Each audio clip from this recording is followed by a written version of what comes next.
פרשת וישלח תשפ"ה. יעקב אבינו רוצה לחזור הביתה, אך עדיין הפחד מעשיו מקנן בליבו. הוא שולח מלאכים לפניו. עשיו רוצה להרוג אותו, הוא שולח על המלאכים כדי לפייס אותו. אבל מצד שני, יעקב עדיין פוחד, וירא יעקב מאוד ויצר לו. והשאלה, מדוע יעקב אתה מפחד? הרי השם הבטיח לך, ושמרתיך בכל אשר תלך. מדוע אתה פוחד? יש עליך שמירה משמיים. ועל כך התשובה הנפלאה ביותר.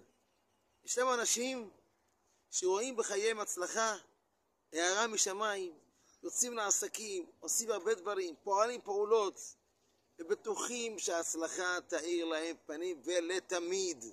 אך הבעיה שהם לא לוקחים בחשבון